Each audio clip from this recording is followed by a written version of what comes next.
out. I don't think you're capable of leaving anything out. Okay, because that's what happened. You filmed yourself obviously on another device as this phone call came in. Yes. What were they asking you for? Firstly, it was really a spontaneous move. I realized that these were scammers, and I quickly just put together my phones Yes. and said, I'm going to record this So because clever. of how easily people can fall into being scammed. Yeah. And then immediately, I think you either asked him his name or he gave you his name, and he gave you a name that's common, South African name, fine. Yes. And then he kept saying, don't delete the SMSs that you're going to get now from Yes. the bank. You must tell me what those numbers are. Yes. You were on it immediately. You were like, you think I'm stupid. You think I'm stupid. Had you had this kind of scam happen to you before? Had you just been listening? Are you aware? Are you in the banking world? How did you know immediately that they were scamming you? Trying to.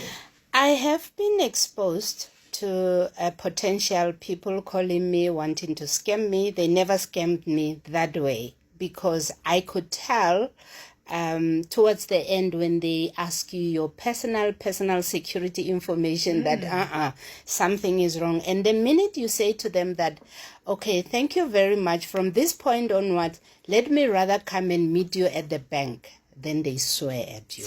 So I have been there before. So this phone call was one of the many that was happening to me. And I decided that, you know what, this thing of suffering in silence alone, when there could be many other people, I know a lot of people who have fallen victims of this kinds of scams. Yeah.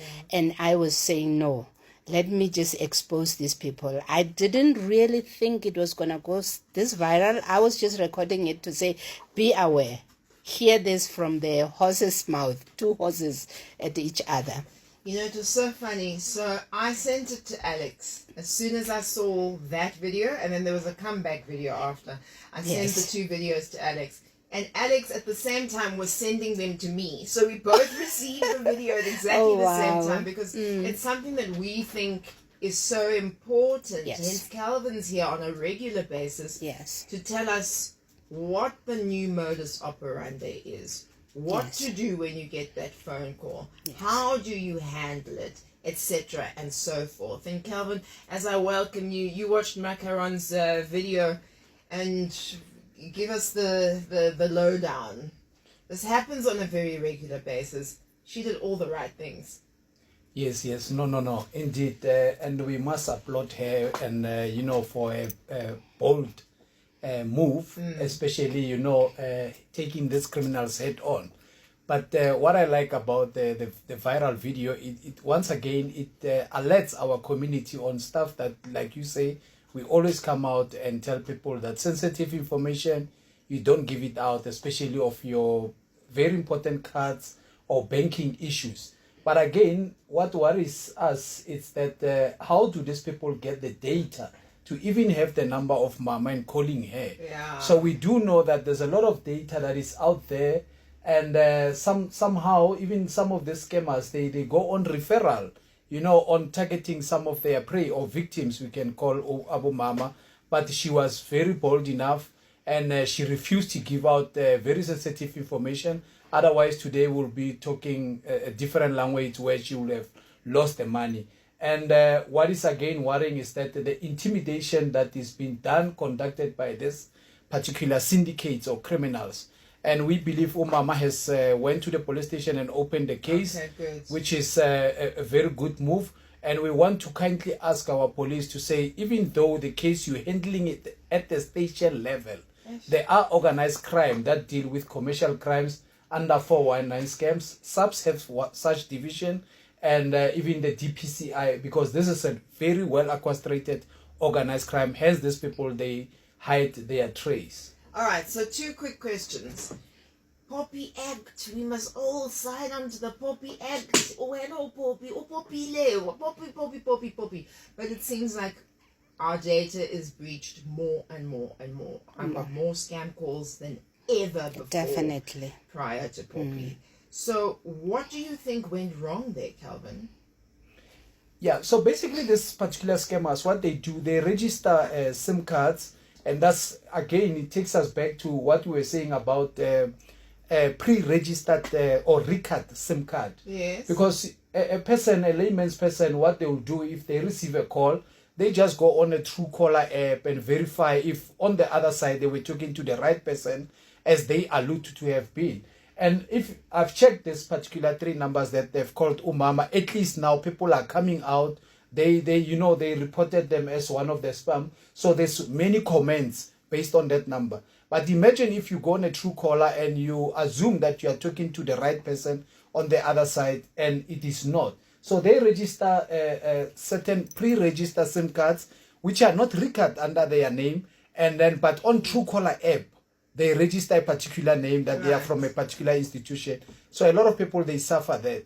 But again, like you are talking about the Poppy Act, like Mama has done a video, in court, normally it's not admissible if one brings a video and say, I've recorded this person. The Poppy Act covers them that they were not given consent, blah, blah, blah, blah. But they left a lot of trace of which police can still work on.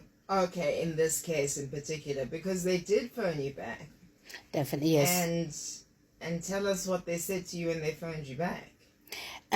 They did phone me back, and luckily I was not even alone. So I was with my cousin when they phoned me back, and they actually say, Sisi, now what have you done? We can see your video is trending. Why are you exposing us? I'm like, where do they get the nerve to ask even that question? Why are you exposing us? You were trying to scam me, and I exposed you for what you're trying to do, and you have the nerve to ask me why, and then the nerve to say to me that you are going to kill me for doing right. Yes, I am afraid. My life is in danger. But I think that I used my platform of TikTok appropriately to make people aware that these scammers, they are reinventing. They keep on asking you smart questions differently. Because if you listen to that audio, they were not asking me to say, what is your PIN? They say, this PIN that we are asking is a confirmation of your card number. Okay. And they knew. But I don't know if you were aware, because I was aware that they were actually getting 2 things from me. One, they wanted to actually swindle my account number away from me, the account number, the WhatsApp number. Because if I had given them that one-time password that they were asking for, which came through the SMS, and that is why I had to divert them when they were saying, okay, go to the SMS. And I said to them, man, this SMS, let's go back to the number. I was not ready because I saw the SMS coming in, but I did not see what was the number there. So I was not ready to read it. I could have read it, but I was afraid that I will read the number and then gone is my number, gone is my account. But they were not going to get access to anything because I was giving them wrong numbers. I was just like, numbers were just popping out of my head. An hour, maybe 2 hours, because I think we've all been in the scam call nightmare. We have Mampurani Karan, who is the famous one who went viral on TikTok because of a potential scam that happened to her, and then what happened after the scam, and that part freaked me out a lot. Just saying, we're coming to get you, we're coming for your life, because you made me trend. I think one day I'll study psychology and understand, because it makes no sense at all. Doesn't. A. B, thank God you shared that with us, that we know a bit more about how it works. Calvin and I talk about it all the time, because this is very important. It's the new technology, etc. But this is a very, very good question from Joshua. And I want to piggyback on top of it once he's asked it. Joshua, hello?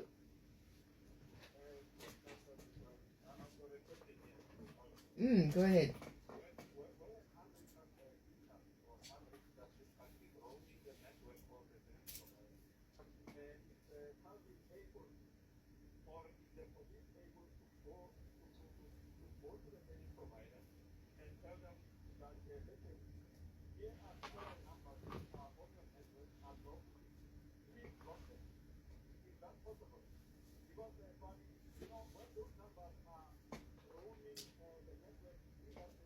Mm.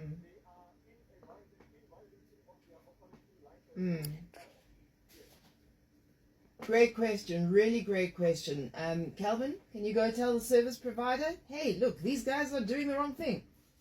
Yeah, first of all, let us talk about there is no unrecord number. They are all pre-record. So with the pack number, the number has to be registered even through maybe a means of identity theft so that it can operate on the network. So, but ICASA, they are the ones who regulate these particular numbers, and they are the ones who oversee what type of numbers, go on their traffic of the network. So many numbers which are performing scams, they are pre-record, but through some old lady, old madala somewhere in the bushes. So that's why when we wrote an opinion piece previously, I think 2 months back, as the University of Johannesburg, we said, let these numbers be regulated. Let everybody go through FICA with documentation, their identity, and by way of fingerprint to register every SIM card. And then by that way, the police will never chase their own tail. Even in robberies, we find numbers that are record under pre-record under a false identity. In fraud, and especially fraud, white collar crime, and that's why we are even listed on a grey listing of FATF, because the criminals, they take the opportunity to pre-record SIM cards through identity theft. So it is possible to trace them because of every crime that has been committed. The police, they've got the powers of Section 205 to subpoena where was the number, which network, who communicated with the number, where was the number even registered, and who even fed it with the airtime of that note. But here's another tricky part, which is also very disturbing, is that a pre-record number, which is a prepaid number, if it is not used in the handset and not recharged for over 3 months, the number gets allocated to a different person. Yes. So sometimes that's why I'm saying that the police end up, chasing their own tail because of this particular RICA and FICA issues of this pre-record SIM cards. All right, I think we need to go to the headlines. I was going to try and squeeze it all in, but we can't. So let's go to the headlines. We are very happy to hear the headlines from Nyakalotifo, and straight after we... cut me, it's fine. Right, the maker of the video, as well as crime expert and research associate Calvin Rafadi, to come through. Mampurani Karen, thank you very much for coming through. Thank you. On the back of the question that Joshua asked about the service providers, right? Is the bank held responsible in any way? Is there more that the bank can do, Calvin? Yeah, so the bank, once they get FICA documents, which is your proof of residence, the ID, and then with the banks, at least now they are using the biometric, the number that is being provided through those documentation application, they can't verify if it's the number is record. So for a person to receive SMSs, they will then take that particular number. But in instances whereby, banks, because most of them now, they are online digitally, they keep on every week sending fraud awarenesses about phishing and different types of scams. So somehow, if you are to complain about a particular scam, they will say, no, but on an app, we did alert about this particular trending scam. So it's somehow reluctant for them to even pay you back once you lost the money. Yeah. But the education, they want you. So the education warning about this particular trending scams and all of that, one just have to be careful all the time, and we have to come out and warn our community as much as possible. Quick one from Bonolo. Hi, Bonolo. All right, my darling. Welcome. You're on the air. You know what, we are stressed as South Africans, and then I don't know what are we going to do, because of, even if we are going to the Netherlands center, we are not getting help. So now for now it's a scam. Like I received a check at December last year. a ticket from Cape Town while my car was parked in my garage. In housing now. Yeah, so it's like a three different cars, Just imagine. but same registration. So the registration that they are using is my car, and then it's moving around Cape Town. And my fear is that, like, if something like nowadays there's kidnapping. Of course. You're implicated. Why the municipal they didn't pick up on this car is not the same car as mine, but the registration is one. And when you've gone to report it, what response did you get? You know what? They told me that if I had to report, the only thing that they advised me to do it was to do an affidavit for like if that car is not like it can commit crime, so that they can know or which way I've done a affidavit. They didn't open a case for me. They told me about to go to the municipal. When I go to the municipal, they tell me I must go to Cape Town. See, I don't even know what to say. I must go to a Cape Town to fix that thing. So I've never been to Cape Town with the car. I even went to the garage where I bought. Of course, of course. Yeah, to say, well, what happened to the car before you sold it to me? They put all the details to say, well, you know what, you are the rightful owner. There's no, and you know what, those parking, those black Mercedes Benz, they call it fucking car. Sorry for the language. Those Mercedes Benz. What a name.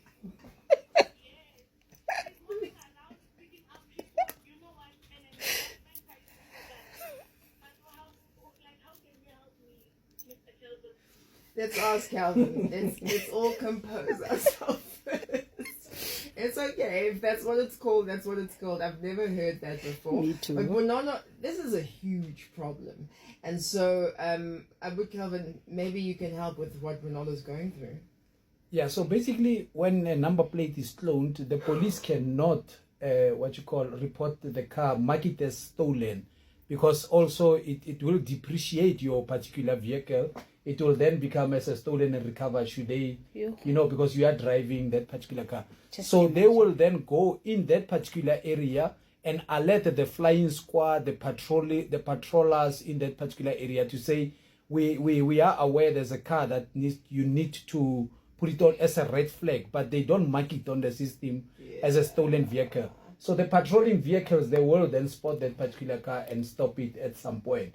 But also, if it's driving around areas where there are cameras and e-tolls and all of those, they should be, having the upper hand of, alerting the authorities in within that particular area and quickly, be able to identify the car as it's driving around at certain times. But for the police now to mark your particular vehicle as a stolen, but only the number plate being cloned, then it becomes that issue that even your car might even become a code 3, in terms of the Road Traffic Management Act, that it's a stolen and recovered. Then even your price of the V-Class will then depreciate. But we're not... The other one, mine is not a V-Class. Yeah. Mine is a Toyota, and the other one, okay. my registration is a V-Class. Yes. So basically, then they can, red flag it and drive around and look for any particular V-Class that is driving around with a unsuspecting number plate. And the last time I checked, with the Minister of MEC of Transport, they've got cars that can actually read on number plates that are not authenticated. They've just for released that number particular. plates. Yes. No, you're talking about Gauteng. Yeah, they've just released. Yes. So she's in KZN? No, she's around, but the car that is driving, the criminals are driving in Cape Town, I believe. Cape Town. Yes. So even in Cape Town, they've got systems in some of their cars to drive, as they drive around, to spot certain number plates that are red flagged on their list. So perhaps just escalate it with them as well. But I'm going back to this, the person who sold you the car, Panola. I'm going back there. There's something dodgy there that Sounds I feel. like it. Yeah? I went to the Toyota. I went there. They're never going to tell you the truth. They're going to print something, but they will leave out the truth. So what do we do there, Calvin? Yeah, no, I don't blame the person who sold the car. I blame outlets, even backdoor outlets that are selling number plate Yeah. without verifying the authentication. Okay. So there is no record keeping in some of the, you know, like the so-called social plat. You know, you go in Mabopane, every fourth house, you can actually get easy a number plate of any duplicated car. So I blame those particular people, and why are they not regulated?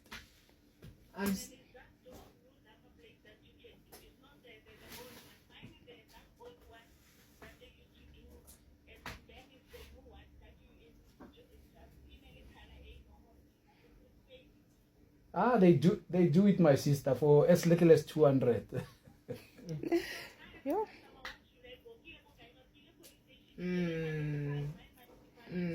Talk about some police officers.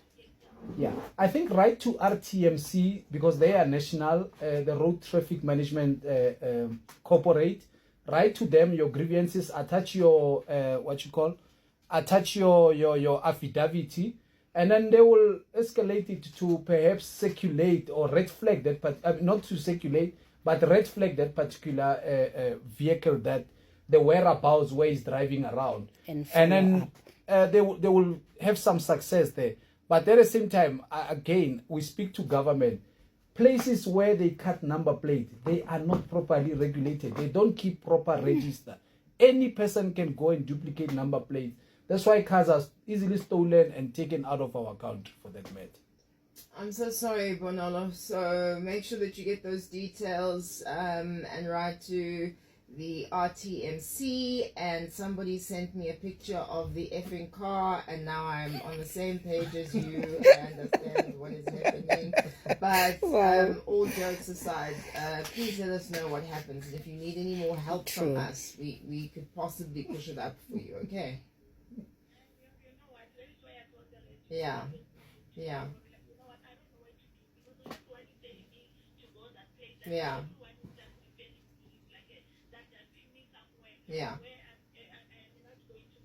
So Alex, take let's take your number, my sister. Then we'll personally help you. You know, we'll personally help you so that we can finalize them. Thanks, my darling. I can see how this has been weighing very heavily on you, and I mean, I don't blame you at all. Angela, you're on the line. Hello.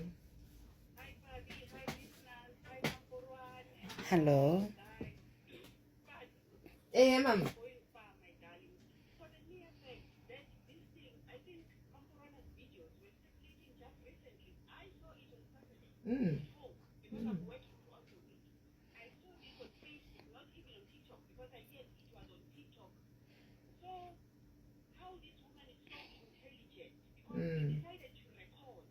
Thank you.